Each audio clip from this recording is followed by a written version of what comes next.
About 5 years ago, I had an experience I couldn't explain and still can't. Part of me knows what it was, I think, and just doesn't want to acknowledge the truth. I was dating a girl who had a car camping build-out. When you folded the back seats down, she had a wooden platform that was built up for storage underneath. This left enough room for a double mattress on top, as long as you slid yourself in, because otherwise you'd knock your head on the ceiling. Anyway, we packed up and went to her favorite campground.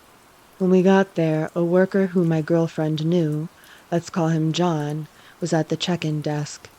He was trembling quite a bit. I assumed it was because of a medical problem, and he said very little other than just a grunted acknowledgement in response to us. He did go through all the actions of checking us in, but with lots of intermittent twitching that slowed him down. My girlfriend was kind of watching him wide-eyed and asked, "John, you feeling okay?" He handed her the tag to put in the car windshield and grunted, "Go." So we did. I asked her if John had some sort of medical condition, maybe something neurological that was affecting his brain. She shook her head, and she had this sort of blank, fearful look in her eyes. "No, John's always been perfectly healthy as far as I know, and really friendly." She was obviously concerned, but we got to our camp spot and got busy setting up the pop-up tent for over the picnic table and getting the car set up for sleep. As night fell, we made a fire, hung out, ate some food, and crawled into the back of the car to get some sleep. I woke up in the middle of the night to hear my girlfriend sobbing. I turned over and saw she wasn't sleeping next to me. So I sat up fast and hit my head on the car ceiling. Dizzied, I rolled out of the back seat and started calling my girlfriend's name, but I couldn't find her. Flashlights went on at the campsite next to us, and I felt bad for waking them up, but I could still hear my girlfriend sobbing. Suddenly, a light starts moving toward me from the direction of the bathrooms. I expected her to think I was going crazy, but she instantly said to me, "Is someone hurt?" She had heard the sobbing too. At this point, it stopped. The lights next door went out, and we decided to slip back into the car and lock the doors. We were inside for less than a minute when we hear what sounded like a hand smack the side of the SUV and slide along the side. We were face level with the car windows, and we peeked out to see John, hunched over and having huge, twitching tremors.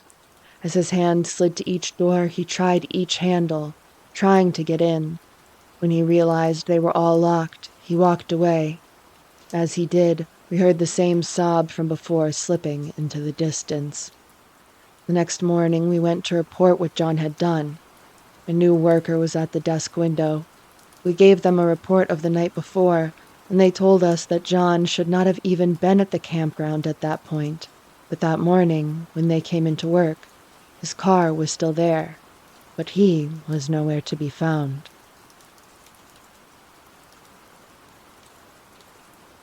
A little background first. As I was serving a 15-year sentence in a penitentiary in southern Arizona.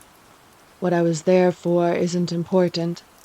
During my stay there were countless things that happened that no one could explain, and even more that no one wanted to know more about. It all started with a prison legend. Supposedly, years ago, something awful and unexplainable happened in the prison. Every morning we'd be woken up and expected to stand near the front of our cells while guards visually confirmed we were present and accounted for. Apparently, about a year before I got sent there, the most brutal and unexplainable thing happened during one of these routines. A man who had a cell to himself looked very off during his check. When a guard pulled over another guard to help him check it out, they found it wasn't actually the prisoner they were expecting at all. It was a totally different man. This man was wearing the skin of another man over him, loosely fitting, draped over him, apparently looked like a real monster. The scariest things were, though, was the guy wearing the skin was not an inmate. They had no idea how he even got into the prison, let alone a cell. What's worse is that they couldn't even figure out who the hell he was. He wasn't documented anywhere. And what's worse than that, they never even found the body of the man of the skin he was wearing. Pretty grisly stuff, I know.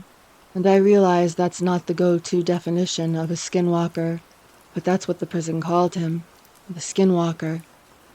Didn't help that the guy never talked, apparently. Anyway, that's what started the whole Skinwalker superstition around the yard.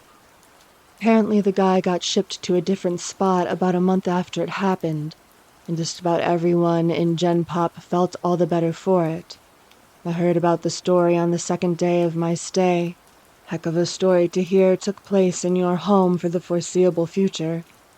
Now on to the real story, though. Sure, that guy was the Skinwalker, but all he did in the long run was get an old lifer Navajo inmate to tell everyone about actual skinwalkers.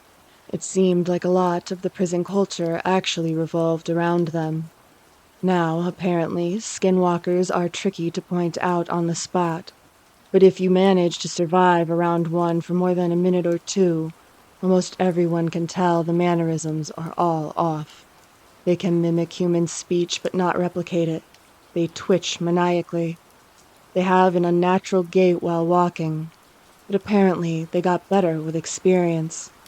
The old Navajo guy, his name was Carl, said he was sure there was an actual one among the prisoners, slowly picking us off over the years. He called it the Grand Master Skinwalker at one point. Apparently he thought it had human mannerisms down so well that you might not be even able to tell if it was your cellmate for a day or two. He would expect a skinwalker to jump at any opportunity for a kill. But this one realized it had a revolving door of people to kill coming to it, and masterfully bided its time, as Carl thought, for years. A lot of guys found humor in it. A lot more were really on edge about it. Every once in a while in prison, people snap. Sometimes you just can't take it anymore. But in our yard, people tended to snap in a very special way. It wouldn't be an outburst at dinner. Guys would just stop talking, hunch over and shuffle around. Any friendships they had would be mostly out the window. They would turn into a loner during rec time. They would let their hair hang in front of their face. No one liked to talk about it. Like if they did, it would happen to them next. I felt the same way. I didn't know if it was a skinwalker or just people going crazy, but I didn't want to find out. It wasn't clockwork or anything, but every time someone snapped in this way, it wasn't more than a couple of weeks before they were shipped off or transferred to God knows where without anyone else knowing beforehand. Then there were the nighttime occurrences. Short, loud bursts of sound echoed through my cell block during all hours of the night on a regular basis. It sounded like a mix between a pig's dying squeals and nails on a chalkboard. Just another thing no one liked to talk about. Even scarier were the shadows and footsteps. The block was dimly illuminated in night by few lights hanging from the ceiling outside the cells. I myself saw shadows flit across my walls on regular occasions when there was definitely no guards near my cell. One time near the end of my sentence, I woke up, looked at my back wall, and found a perfect silhouette of a person standing there. But when I looked, my bunkmate was asleep, and no one was outside my cell. And the footsteps. Everyone hated the footsteps. They were the scariest part. In the night sometimes, more rarely than the shadows, you would hear ungodly fast footsteps.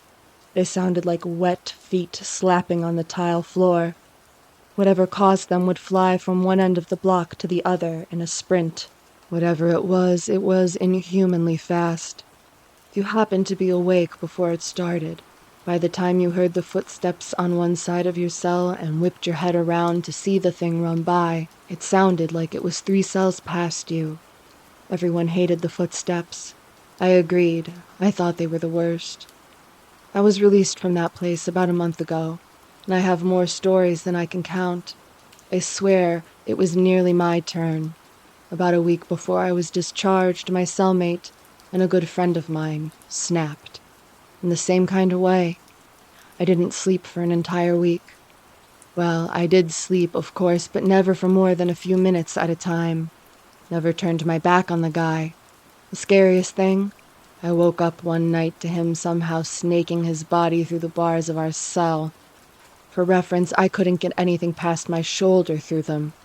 The worst part, though, he was coming back in to our cell. On the day of my release, I didn't say a word to him, just left. He seemed fine with it, so was I. 15 years of prison fights, gang disputes, and for all I know, Skinwalker abductions. I left through the front gates a free man. As I walked along the fence for the rec yard, I spotted my cellmate, standing off on his own, like he had for the last week or so.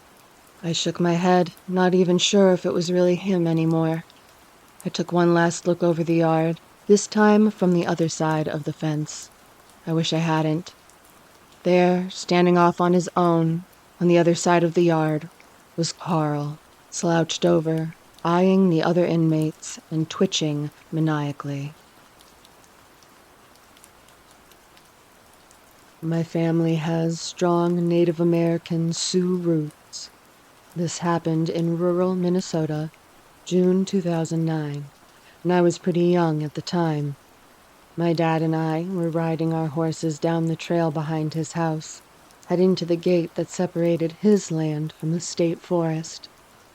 As we neared the gate, the horses' heads lifted and their ears perked with alarm. We followed their line of sight, noticing animal movement around a clump of trees. It appeared to be a dog or coyote sniffing around, so my dad pointed it out. "Hey, QueenBrave, look at that, coyote." We didn't think a lot of it. While coyotes are a neat sight, it's not really anything special for the area, and it is standard behavior for coyotes to be fearful of humans, so we expected it would be on its merry way. Wildlife forgotten, my dad dismounted his horse and moved toward the gate to unlatch it so we could continue our ride. But as he was doing so, the animal headed in our direction until it was only a few feet away behind the fence. It stopped, and we were stunned not only by its audacity, but by the size of it. It was absolutely huge and definitely not a coyote, but a unique attribute was the purple collar it sported. Still, we didn't see it as anything more than a weird occurrence, and wrote it off as someone's large and friendly wolfish husky that had gotten loose, and my dad got back on his horse so we could go. Once my dad was off the ground again, this thing started to move, and gosh, was it intelligent. It easily glided under the fence and went straight to me, smaller person on a smaller horse.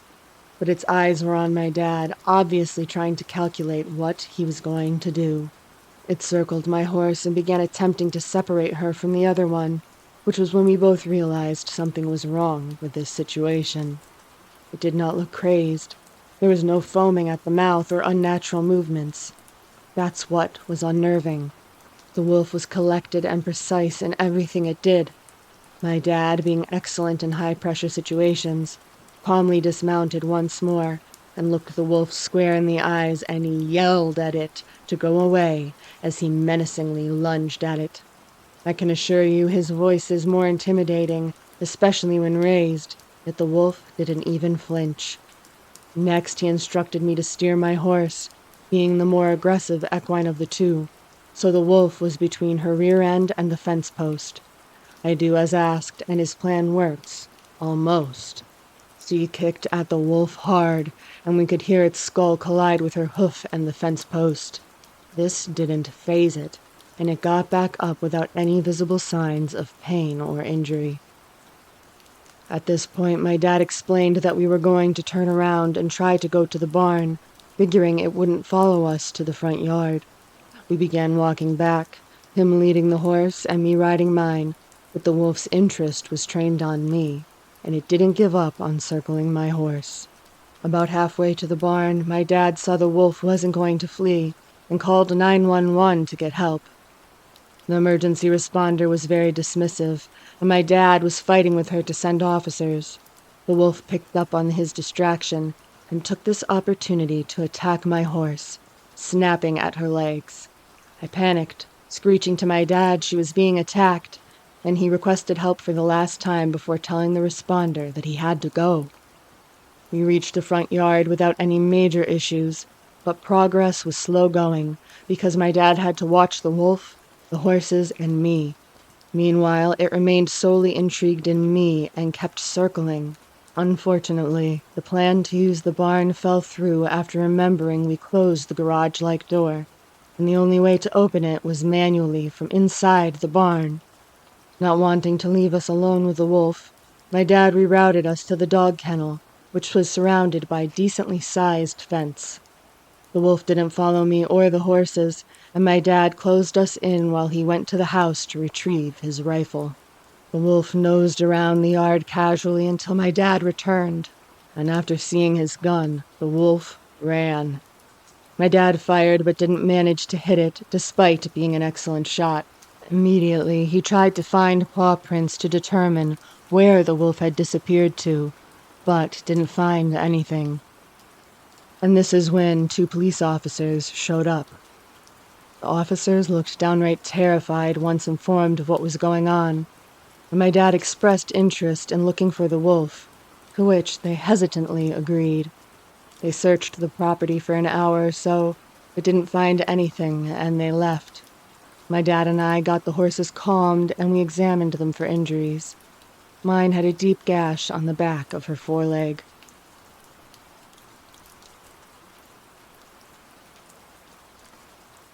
I'm not sure what to think of what happened. I may just be overthinking things, or my sister may just have been joking with me.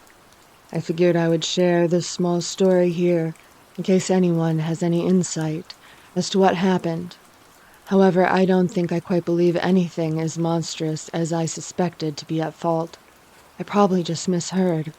For perspective, I will tell you that I live out in the southern part of British Columbia, Canada. I live a good half-hour away from the nearest town by car, and my home is completely surrounded by forest, with a few distant neighbors. It is not uncommon for us to see and hear coyotes, wolves, bears, and cougars, so we have a large dog for protection. However, the latest dog just passed on, so her new protector is just a puppy, and she's not very brave just yet, and I don't think she could have helped the situation if she wanted to. It happened the summer after my graduation. I got a call from one of my neighbors asking if I could tend to her garden while she and her husband went on a fishing trip. I took the walk down the hill with my dog through the brush so that she could lay out the details of specific care her plants would need. My family has known this woman since we moved into our home 20 years ago, and as children we would all go down to visit her, make her cards and chat, and she would allow us to play in her swimming pool in the summer. I trust her completely and have house sat for her before, so it was no odd request for my sister and I to go out and help. The garden was new and absolutely beautiful. I have a garden of my own, but it was nothing compared to hers, which was gated in and was in pristine condition. The mosquitoes were horrid, so she made her instructions short, and I retreated back up the hill to inform my little sister of our assignment. The first day was terribly hot. My sister and I attempted to get up early to evade the heat and bloodsuckers, but in the end they were all sitting in the shade waiting for us to arrive. It took a full hour and a half to completely soak the entire garden, and by then we were sweating, bloody, itchy, and irritable from all our newfound bite marks. We were supposed to water the garden every morning so that the sun wouldn't dry up the water throughout the day. So I got up early to wake my sister who, after yesterday's entertainment, refused to go down with me, protesting that she wanted to sleep in and to leave her alone. Not wanting to be held responsible for the demise of my neighbor's veggies, I reluctantly trotted down the path to my neighbor's. Both my dogs were off on some squirrel-infested adventure, so the trek was made alone, only a few birds that morning until I made it farther, and the closer I got, the quieter I became. My attention, however, was on the sun, and I wanted to finish my task as soon as possible. When I was almost done, I took a stretch and went to turn off the hose, wiping the sweat from my forehead. Across the field from the garden, I thought I heard a person, which would have been very odd, so I stood still to listen. What I heard was my sister calling my name in a shrill voice. My sister and I would often call each other in strange, exaggerated screeches and voices in just that particular way. I knew for a fact my sister is far too lazy to hike all the way down and sneak through the bush across the field just to yell my name. I listened again but heard nothing. Finishing up, I assumed I had just misheard, believing it to have been a bird or something, though the odd happenings stuck in my mind. Later on, I referred the account to my sister, who laughed and joked with me that it must have been this creature her friend told her about. The creature she was referring to was called a Skinwalker. The creature she was referring to was called a Wendigo or Skinwalker. I honestly don't know the difference between the two, or if they are the same thing. I don't know what these creatures are or if they actually exist, but if they were to, they are supposed to live in this kind of area. I put it out of my mind, not believing in such things. The next day, I was with my sister, tending the garden, and my dog came down to see us. I was shocked to see her paw was all bloody. Thinking she had cut herself on a piece of sheet metal, I ran with her back up to the house to see if I could clean and fix it. My sister didn't want to come up with me, so she stayed in the garden to finish up watering her part. Turned out the blood on my dog's paw was not her own, and she had simply caught an unfortunate pack rat, who she had delightedly torn to pieces. When I came back down, my sister wasn't in the garden. Confused, I began to walk to my neighbor's house, when she came outside to meet me. She told me she had heard her name being called from across the field in my voice, in the same way I had heard mine. She was visibly spooked and insisted we go back up to her house and leave the garden for tomorrow. I refused and told her she could go up without me if she wanted, but I had to finish the garden. I suspected she was only kidding with me, and I was waiting for her to give up her refusal right away, like she normally would. Instead, she stayed with me, holding her arms and refusing to walk up alone. Once we finished, we both came back together for the next 3 mornings to water the garden, and no other occurrences happened. To this day, my sister claimed she wasn't lying. I'm not sure if these creatures are supposed to be smart enough or talented enough to pull off stunts so specific. We had lived in the same house in the middle of the woods our whole lives, and we can be loud and silly without fear of annoying anyone. But if someone or something had been close enough to listen, they definitely had plenty of money and time to do so. Also, how these occurrences only happen when we were alone gives me goosebumps.